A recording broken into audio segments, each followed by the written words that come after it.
God of High School is an anime that was produced and published, if I'm not mistaken, by Crunchyroll. Along with Tower of God, these shows made huge ripples in the anime scene. I heard everybody talk about them.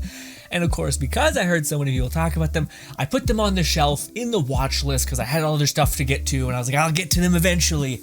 And I regret waiting so long because both of them are so good. God of High School, though, is awesome. But I feel like, and this is a testament to how awesome it is, I don't feel like I had enough time with it. It felt like it went by fast. Like, it felt like it just kept cooking.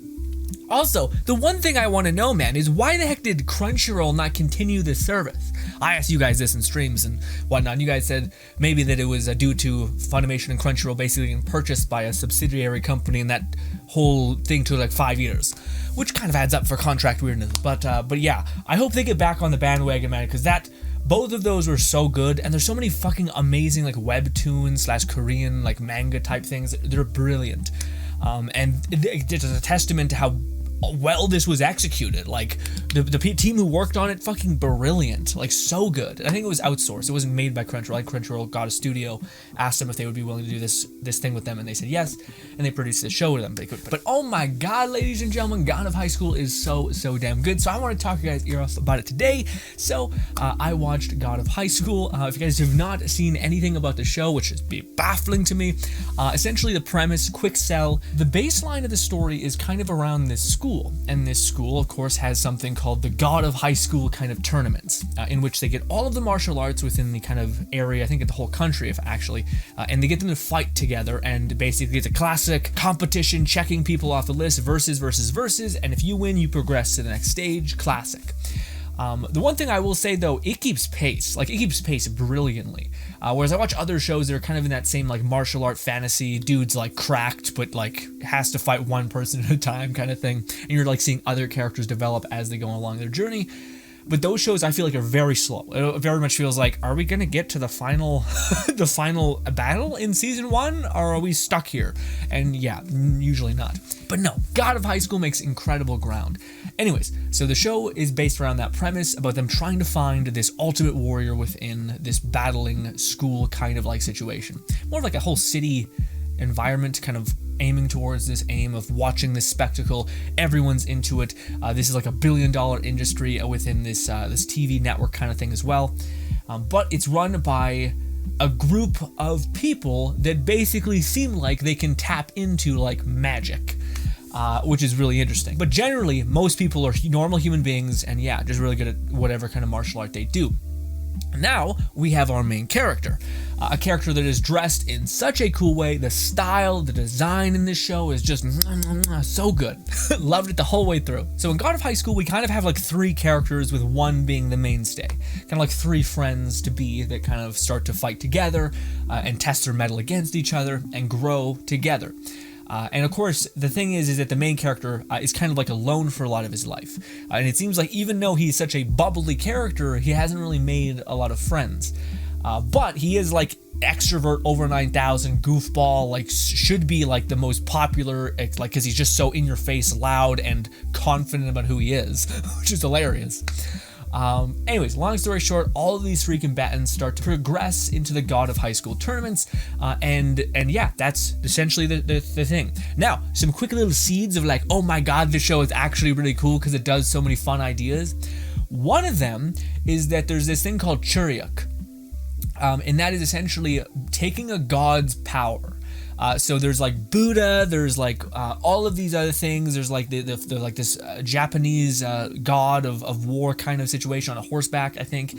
And there's all these biblical figures within storytellings, and like basically gods and legends are kind of you're offering up their power. And your basically proficiency on this is called Churyuk, and that's your ability to channel this said god power. But they have to choose you as well as being a candidate. And Churyuk is only awakened when you have like a bad combat encounter or something of that nature, some sort of stressful situation in which cause you to develop this deal, this kind of like devil's deal with a god. And it's done so fucking coolly, especially with just that idea of you borrowing the grace or the power of God. It's like fucking wild. It's such a weird but cool idea, especially within martial arts, and it's done in such a way that doesn't, like, again, I think a testament to why this show is so good, before we start getting into spoiler land, and I'm done selling it to you, I think the show is so good is because when you think of like these types of shows where it's kind of like a battle arena, battle royale, kind of like a competition, like go to the next phase and you progress, kind of like Mortal Kombat and all those kinds of things, whether it's movies, whether it's all these kinds of things, they always feel like they follow the same formula of like weird things, like, oh, you know, in Mortal Kombat, you have Ice Guy who can like fucking huck a giant ice barrage at someone, like freeze an entire area, but when he's fighting, he's like, best I can do is a slight ice ball that will almost always miss. And it's like, what? Like, what is happening? The power scaling seems messy. And in this show, it makes the power system, the Churyuk, it's so fucking fun. And it seems like fortified. Like it has a backbone, essentially. Like it's not just everyone's popping off all the time. It's like, no. Like this power level is consistent throughout the entirety of the battles. And it's just so fun. And also, again, I cannot stress one last thing that I can't tell you enough is this show, at least to me, is very easy to watch. But I also am a person that likes cool ideas, likes zeroed hero shows, as well as likes cool design, I guess. And that was something that shined so hard in the show, where everyone, like the main character has these weird eyes, and has like this weird style. And again, he is like a huger than life personality, which is very rare that we get to see that in shows. Oftentimes the Giga Chad, super fucking extroverted, larger than life, like you can feel the spirit or whatever the fuck you want to call it, the just life spewing off of somebody is usually done in a weird way, which is like, he's an idiot, or he's so dumb, he's just on cloud nine all the time, you know?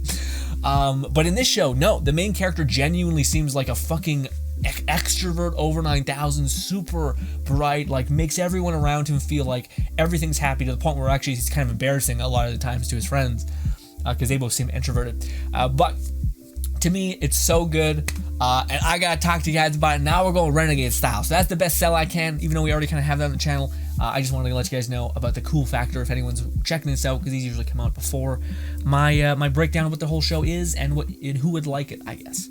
But let's get into the actual anime itself. Okay, so first of all, I binged this show. It is so fast. It is so fast. It is incredibly paced in a way that I think is actually, I think it's good when things do this, but I also think it's a testament to the feeling of like, I want more, because I do feel like it went by really fast. There was a point in the kind of like episode 3 to like 5 where it felt like a little slow because it was dealing with like side character plots, which in hindsight actually I don't mind. I thought it was actually fun, like unraveling those characters. But what do you call it? I do feel like that was this. If there was ever a point where it felt like a little mucky, that was it. But even that felt pretty fast. Like it got done the backstory, like, and then we're done, and we're moving on. You understand her now? Cool. Move. Also, I do not understand why I watched so many videos where the people hated the redheaded chick in God of High School. The redheaded chick who had like the katana. People fucking hated her. I thought she was not that bad. All things considered, maybe I have a different level of like horrible bitches, like terrible characters who are just the worst, who are just mean, who are cruel, who are like backstabby, who are like bitchy all the time. No, I'm talking about like bad human being, like people who are like, you have to do everything for me, and I'm gonna shit on you while doing it. And you're like, what? And then the character's like, I guess I have to. And you're like, stop it. You're enabling toxicity. Knock it off. I think it was because Tower of God came out, and like so many people just hated a certain character in that happened to be a woman, rightfully so if you watch the show. And yeah, people had that residual, and they spent it on that. Makes sense. I think she needs a power up. Like, I think she needs to like have fought and earned a lot. No, even then, I think she earned it. Yeah, I don't really get it. I keep trying to empathize and understand why people were like, fuck this bitch. I'm kind of like, dude, there's worse characters. Significantly worse. One of the things that you can immediately pick up on it if your favorite like legend is Wukong. Which, of course, it's not a unique thing. I know everyone loves Wukong. It's just fucking the coolest thing, like the 7 Immortals and shit. I don't know as much about it as some people who are apeshit fans, which I love talking about it. But there are people who know everything about the 7 Immortals and how Wukong is not Wukong and he's a replaced.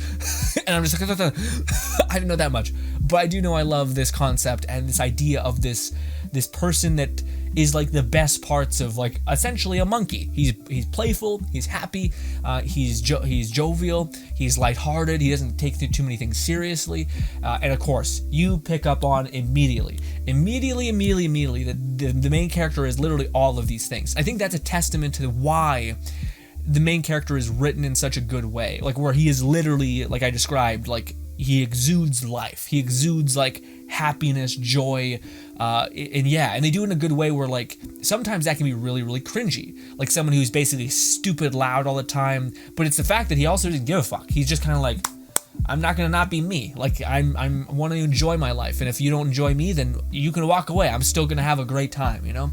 And that kind of like overwhelming like that it was really a testament to, I think, how well they did Wukong, because the whole time you're feeling like this character is like like more than normal, like even outside of like martial art prowess, which is a testament to, I think, everybody's perception. I think it's even written in the stories that Wukong was this like, he was a fucking bad bitch, like real strong as shit, crazy, but also was like this larger than life character. Or maybe that's just media. I'm not sure if in the lore, some of you guys who are big fans of the idea of Wukong will have to tell me, but at least maybe in media, it's portrayed as him being this like the goofy fun playfulness of a monkey, of a person who just doesn't care, and people always called him a fool or an ape or something like that. But in reality, he's just a person that almost feels like he's figured it out, like he's ascended past all of the wisdom of others and just is living a perfect life and a perfect existence, and that is in translated in such a way that is almost envious but also like confusing. Like, how is this weirdo so fucking happy, and like it's like he's figured it out. And I love that idea of like this person who's just like, I'm not gonna tell you shit, I'm just gonna be me. And that turns out that's a big part of what it means to be happy, is 1,000 things. But yeah. Anyways, love Wukong. You could easily pick that up. I think everyone could pick that up immediately. Even the people who didn't know God of High School was like, I'm getting kind of a vibe from this person that reminds me of a certain kind of character. And of course, they tease it a little bit where they're like, here's him with a staff. And you're like, I got it. Okay, I got it immediately.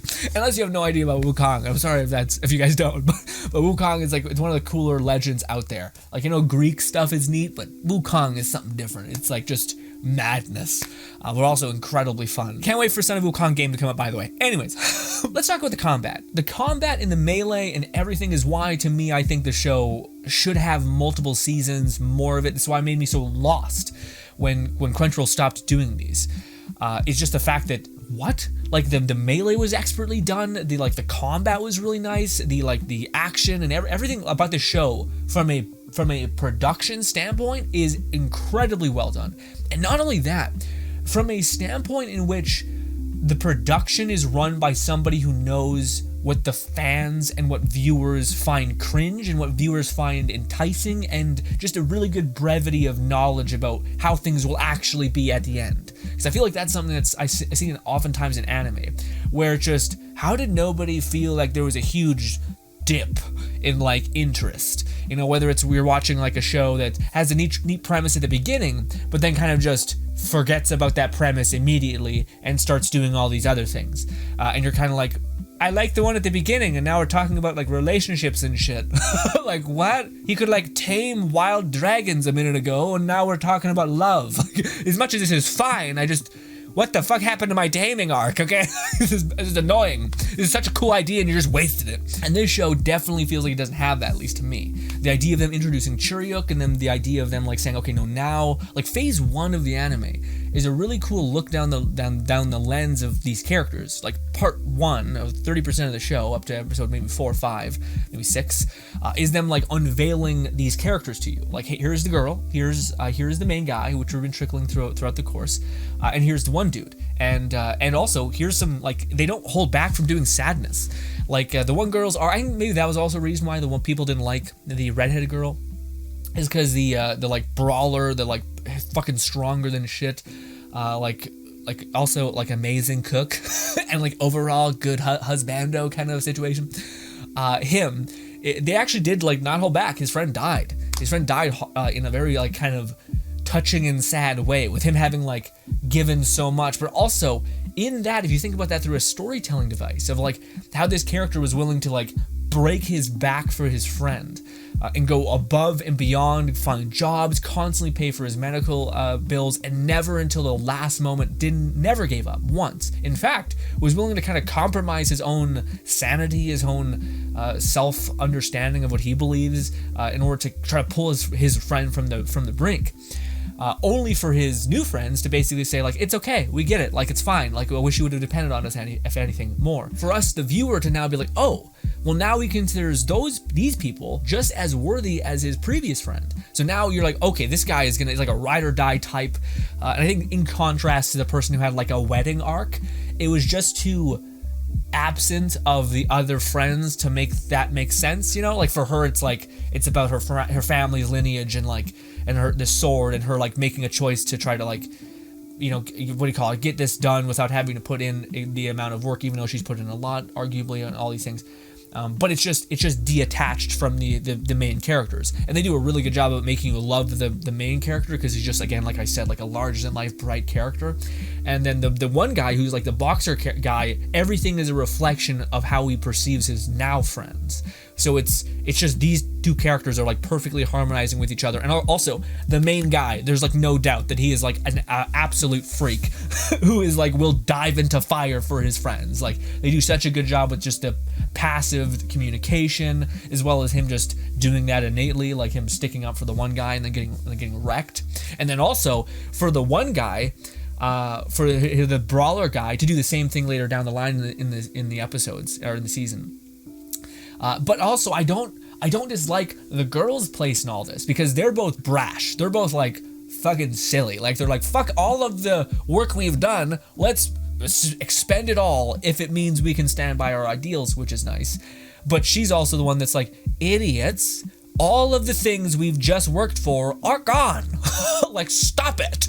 There's a level of like, hey, let's figure out a way that everything can work out, rather than just bash forward with reckless abandon. So she's kind of like the analytical, take a step back, let's think about things kind of type, it seems like, which is good to off-balance both of them.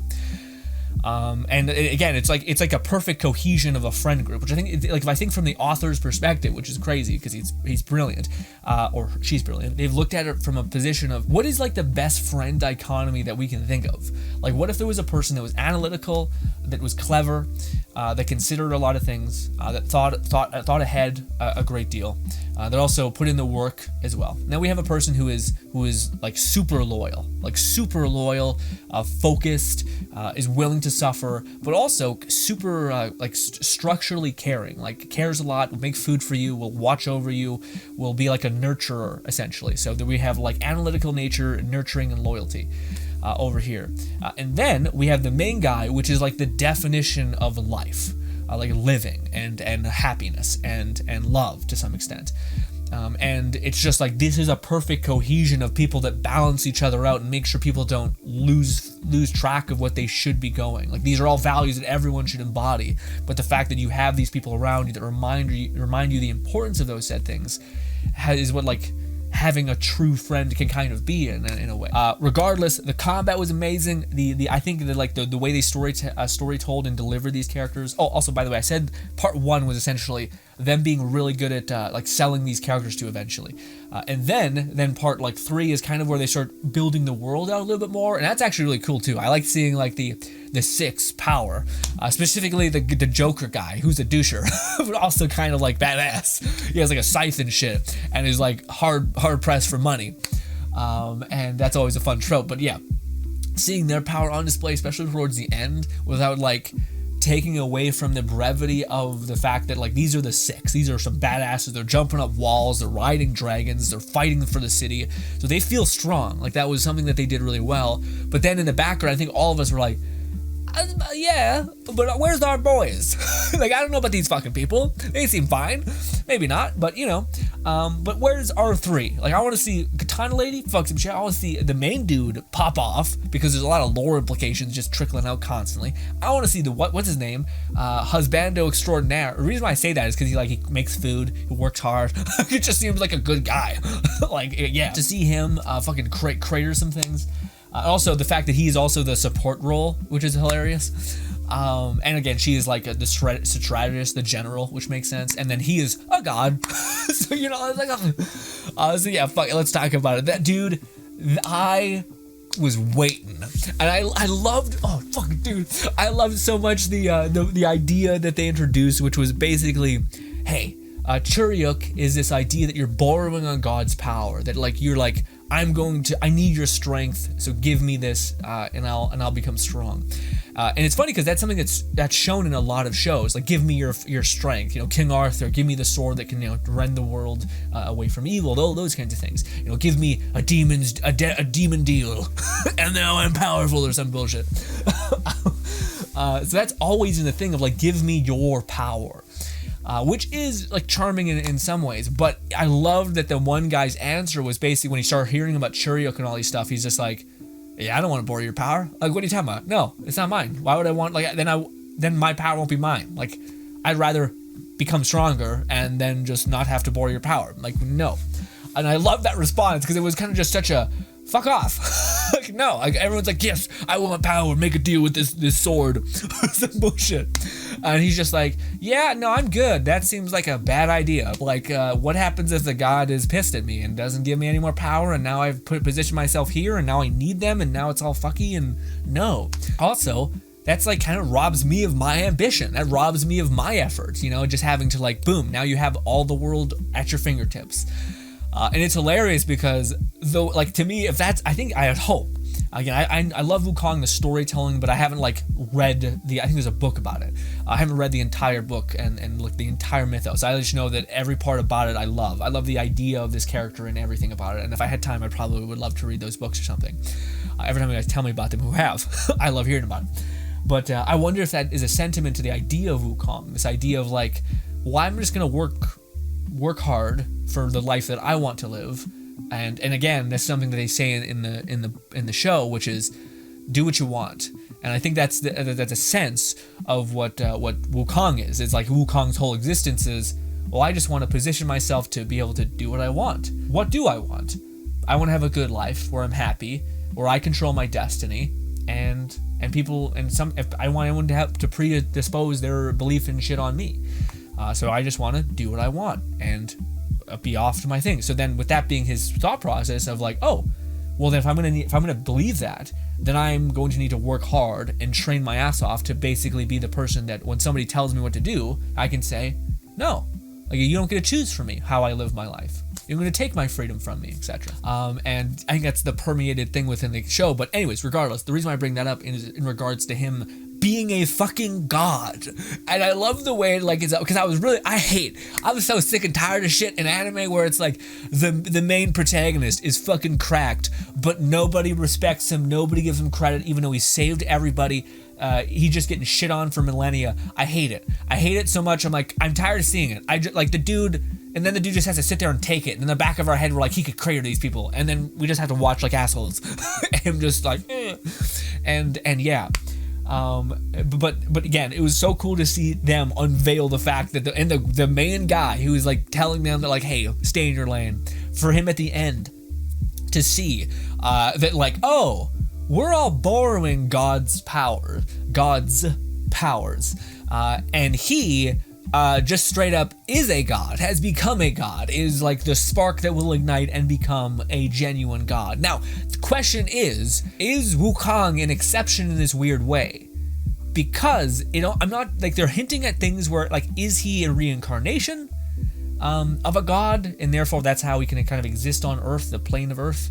Or is he a hero? Or is it because Wukong's lore is that he basically, I think, became an immortal, but yet was a human at first. So he is both a god and not a god, and therefore can exist in the world without needing a person to be their catalyst or whatever.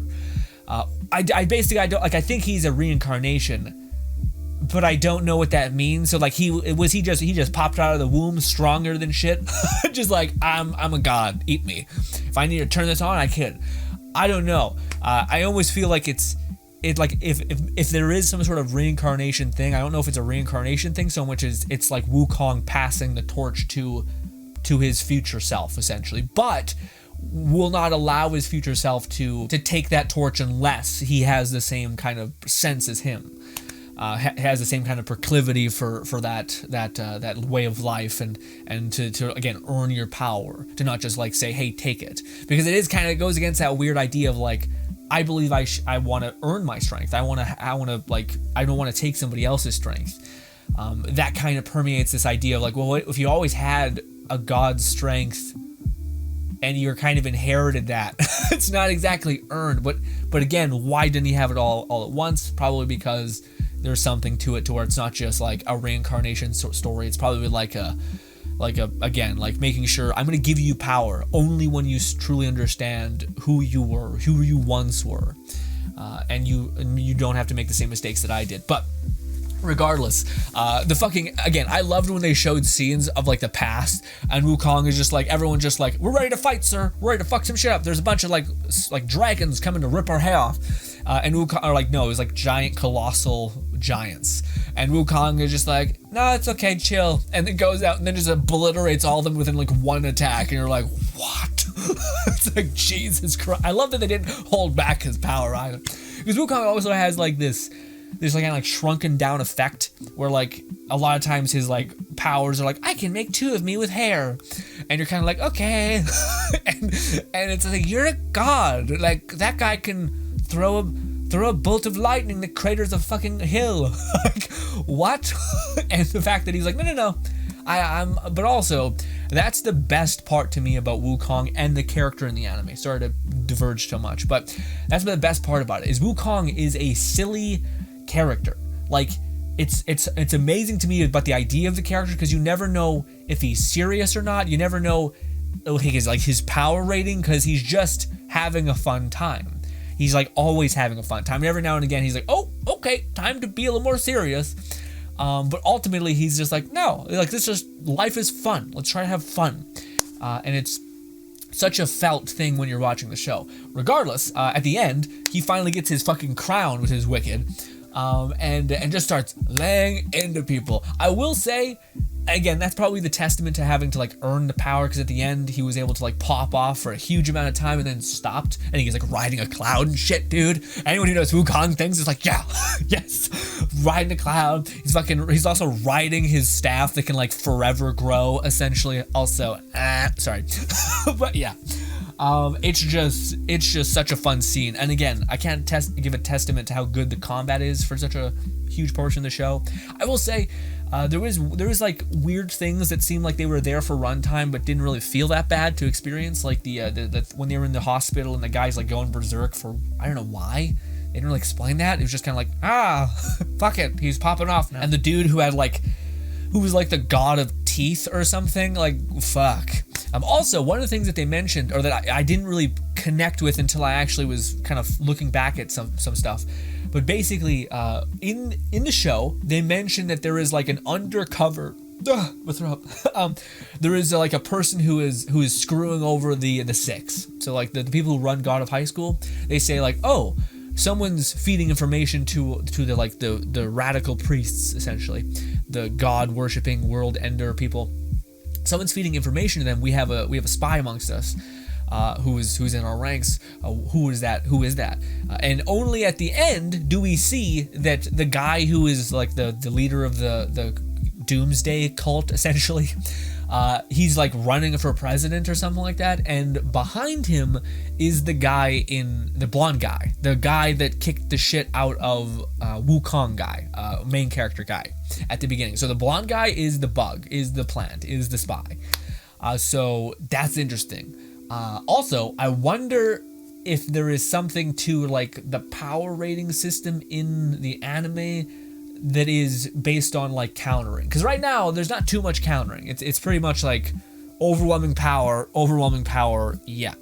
I wonder if there's going to be like, okay, Wukong is amazing, but because he has such immense power, there's a god that's all about order and can like convert that power into like a fucking chain, or like can subdue him in some way. I don't know, but it does leave you wondering, like, how did he lose so bad to one guy? Although kind of makes sense though.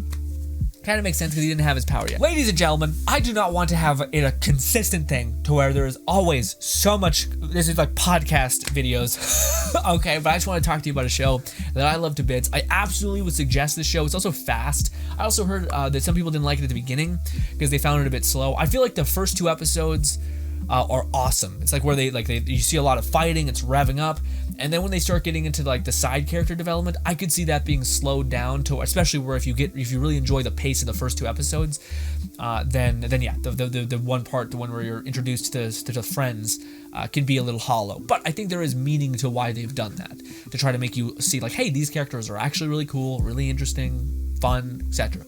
Oh, and one thing I would like to point out, I probably did. Sorry to hold you on the hook for this long.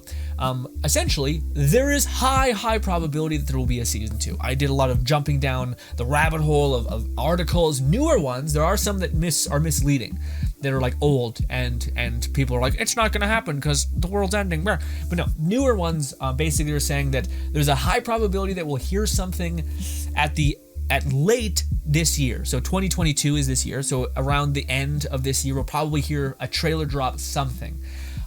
Because we already know that like God of High School is greenlit, or sorry, a Tower of God is greenlit, and it would be shocking. I think there's actually been communication with Crunchyroll with certain people within the industry and etc. that have said it's not whether it's happening or not. It's not whether it's happening that we're getting a Tower of God season 2 or a God of High School season 2. Both I'm talking about. It's not a matter of if, but when.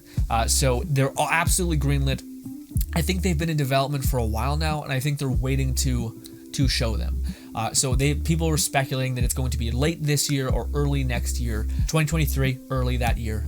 We'll see something. And this was from like people who are working with, potentially, who are in Crunchyroll and giving news article people some facts. And also it adds up for finally this acquisition deal that Funimation and Crunchyroll were bought by a subsidiary and kind of becoming the similar, or working together, I think, in tandem.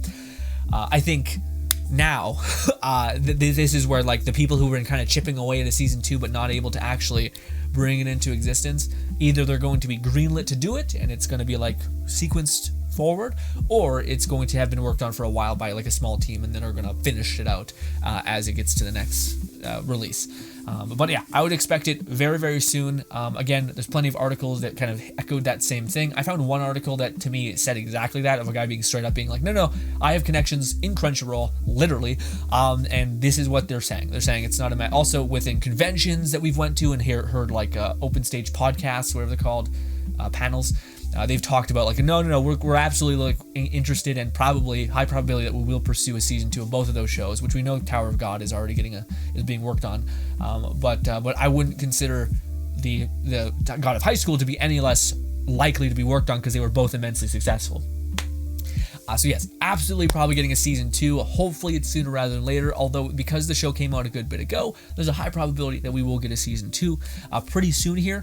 Granted, if it's not soon here, it's because the whole weirdness that was happening with Crunchyroll and Funimation. Personally, even though I know there's a lot of weirdness which people have towards Crunchyroll and Funimation, I understand that. It's fair, I think, a lot of times to have, weird feelings about companies doing XYZ things. Are they good? Are they bad? Whatever. I'm not here to talk about that. What I am here to say is I really liked that this show existed. I don't know if it would have existed without Crunchyroll. And if Crunchyroll keeps taking shows from webtoons that are like underseen but fucking amazing, I would love to see that. I would love for them to basically be in the anime production scene, because it seemed like, at least to me, both Tower of God and God of High School both really nailed the like actual user experience of watching a show. Meaning I think they were really well paced. I think they really were well structured. I think they really were able to translate manga to animation really well. Whereas I feel like I watch a lot of shows where I feel like they kind of are either too accurate or not even close to accurate to the source material, and it just becomes messy. I feel like they knew exactly the right sequence to kind of flow and to create something really nice. So whatever team was kind of governing that, it could also just be that the source material was a banger, and they're both hard to fuck up because webtoons are that fucking awesome a lot of the times. But yes, ladies and gentlemen, I can't wait for season 2. Thank you so much for listening to me ramble. What do you like about Tower of God? Combat was sick. Characters fell in love with. Love Wukong. Honestly, if there's just anything Wukong, I'll probably watch. It's kind of like monster movies for me. I'll watch anything with monster movie kind of situation, and if it has Wukong in it, I'll watch it. Yeah. But alas, thank you so much for your time. Consider subscribing if that's too much, maybe liking, or ding the motherfucking bell. I can't say that. I bleeped it because fucking last... Bye. Thank you. Bye.